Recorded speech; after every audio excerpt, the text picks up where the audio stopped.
Certo, vamos direto ao ponto. Na explicação de hoje, a gente pisa nas areias ensanguentadas de uma Troia cercada para analisar um dos confrontos mais intensos e dramáticos da mitologia.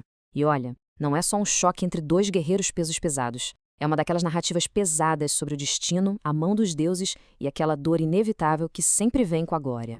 O material que vamos destrinchar traz o duelo final entre o lendário guerreiro grego Aquiles e Mêmenon, o gigantesco líder etíope. A escala desse embate é absurda, sabe? Não só pela briga em si, mas pelas forças cósmicas que estão ali, mexendo os pauzinhos nos bastidores. E para entender bem o que está em jogo, a gente precisa olhar para essa profecia bem assustadora. Essas são as palavras de Tétis, a mãe de Aquiles. As cartas já estão na mesa desde o comecinho. O risco aqui não é só morrer em batalha, é a certeza absoluta do destino.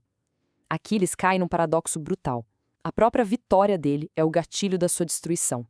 Ou seja, a glória de derrotar Mêmenon é literalmente a sentença de morte dele. Pesado, né? O que nos leva à nossa primeira parte. Seção 1, o aviso das deusas. Um ponto muito curioso aqui é ver como esses guerreiros tão letais são guiados pelas mães imortais, mas com posturas completamente opostas. De um lado a gente tem Tétis jogando no time da cautela. O instinto dela é 100% protetor, implorando para Aquiles evitar o Mêmenon, porque ela sabe muito bem do decreto divino. Agora, do outro lado, olha a diferença.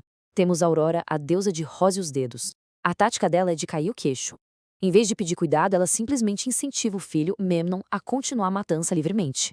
A lógica sombria dela é a seguinte: o cruel Aquiles, ao matar Mêmenon, vai acabar cavando a própria cova.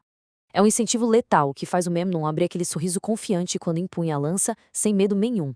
E a guerra não espera. Seção 2. O sacrifício de Antíloco. Com toda essa tensão divina no ar, a narrativa joga a gente direto pro caos do campo de batalha. Mêmenon tá lá, destroçando as linhas gregas, e o foco vira pro velho rei Nestor e o filho super corajoso dele, Antíloco. O gigante quer a glória de derrubar o velho guerreiro e manda um golpe fatal. E o que acontece aqui é heroísmo puro e instintivo. Antíloco se atira na frente da lança para salvar o pai.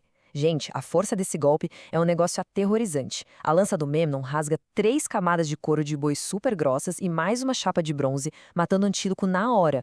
E o gigante ainda tem a audácia de se gabar da glória de matar o filho antes do pai. É uma perda gigantesca que muda totalmente o peso emocional da guerra. E o luto vira combustível. Seção 3. A ira implacável. Esse sacrifício do Antíloco não é só uma tragédia qualquer. É a faísca que joga tudo pelos ares, mostrando muito bem como está a cabeça do Aquiles. O acúmulo de dor dele é muito claro. Vamos pensar. Primeiro, a morte do melhor amigo, Patroclo. Semanas depois, a vingança contra Heitor, que mostrou para todo mundo o nível absurdo da fúria do Aquiles. E agora, minutos atrás, a notícia da morte de Antíloco, que, por ironia do destino, foi justamente quem trouxe a notícia da morte do Patroclo lá atrás. Essa dor acumulada simplesmente desliga qualquer senso de medo. Aquiles ignora o aviso da mãe, sobe no carro guiado por Automedonte e parte para a carnificina. A fúria dele cruza a linha de onde não tem mais volta. E quando Aquiles chega, ele já é recebido com essa provocação afiada. Mêmenon de cabeça erguida e aquele elmo brilhante. Já começa a guerra psicológica antes mesmo de rolar o primeiro golpe. É uma tentativa de desestabilizar o grego, chamando o cara de covarde, dizendo que foi criado entre moças. Mas o Aquiles, com o sangue fervendo, responde na mesma moeda, prometendo que o sangue negro do Mêmenon ia se misturar com a poeira num instante. A tensão nas palavras chega no limite máximo. E aí começa a verdadeira ação. Seção 4. A balança do destino. Chegamos no clímax, onde a pancadaria visceral se mistura com a vontade dos deuses. O primeiro lançamento de lança do Aquiles erra o alvo. Dá para acreditar? Isso já prova que o Mêmenon é um inimigo à altura. E aí a coreografia da violência começa para valer. Mêmenon atira a lança e acerta bem na mão direita do Aquiles. Só que o grego, que a gente sabe que só é vulnerável no calcanhar, nem liga para a dor. Com a mesma mão ferida, ele saca a espada e manda um golpe terrível no ombro do gigante. O sangue voa e esses dois guerreiros lendários ficam travados numa troca brutal de golpes de arrepiar. Enquanto as espadas batem lá embaixo, na terra, a gente vê um reflexo divino dessa briga rolando lá em cima. As duas mães, Tétis e Aurora, correm chorando e se jogam aos pés de Júpiter, o Todo-Poderoso. Cada uma defende o seu filho com unhas e dentes. Tétis clama pela vida do maior dos guerreiros gregos, e Aurora implora pelo herói audacioso que teve a coragem de bater de frente com ele. É um debate tenso, desesperado, que espelha direitinho o impasse violento que está acontecendo lá no campo de batalha. Só que Júpiter não escolhe favoritos. O que conta mesmo é o peso do destino. Ele pega a balança e pesa o futuro dos dois. E o prato do Memnon desce. É nesse exato momento que entram em cena as Parcas, aquelas divindades que têm a palavra final. Uma vez que a balança pendeu, acabou. O destino de Memnon está selado.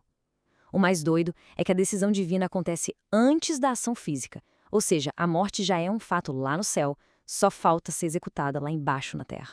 E olha, essa execução é de uma precisão cirúrgica. Com um golpe de espada, Aquiles joga longe o escudo gigantesco de Memnon. O gigante fica desarmado, mas ainda assim bate no peito, confiando de olhos fechados na armadura invulnerável dele, forjada pelo próprio deus Vulcano. Mas a precisão do Aquiles é brincadeira. Ele encontra uma frestinha mínima bem debaixo do queixo desprotegido. Ele enfia a lança de frecho de baixo para cima, com uma violência que não dá nem para descrever. O golpe atravessa a boca, corta a língua e abre o topo do capacete. Uma imagem brutal, né? Mostra bem como a técnica e a fúria conseguem vencer até uma armadura divina. E com a lança ainda lá e o gigante em pé por um milésimo de segundo, Aquiles puxa a arma e solta essas palavras super frias e triunfantes. A armadura pesada do gigante bate com um estrondo no chão, levantando aquela poeira misturada com o próprio sangue do herói. O desafiante audacioso finalmente caiu. Daqui, a história toma um rumo diferente. Seção 5. A origem do orvalho. A poeira baixa e com a queda de Memnon, o barulho furioso da batalha acaba. O luto toma o lugar do ódio e a gente entra num epílogo super melancólico que vai muito além da guerra. A deusa Aurora, que um pouco antes estava botando pilha na batalha, solta um grito tão triste que ecoa pelos céus. E é aqui que surge uma empatia incrível no meio da dor. A Aurora fala com Tétis, sabendo que Tétis também vai passar por isso em breve, e implora para o Aquiles dar um passo para trás e deixar ela resgatar o corpo do Mêmano. Tétis, comovida de verdade, deixa a Aurora pegar os restos do filho para levar até o rio Esepo e fazer os ritos funerários. Aquela rivalidade dá lugar a um luto de mãe que é universal. E tudo isso acaba numa transformação mítica muito bonita e triste. A deusa Aurora, com os dedos agora manchados pelo sangue do próprio filho, chora junto com a natureza. A lenda diz que essa dor nunca acabou. Desde aquele dia, em toda a santa manhã, a Aurora chora nos campos de tanta saudade. E essas gotas cristalinas que a gente vê nas folhas bem cedinho, que a gente chama simplesmente de orvalho da manhã, pois é, na mitologia, são as lágrimas dela, uma marca visível de uma tragédia milenar. O que deixa a gente com um pensamento bem interessante para fechar.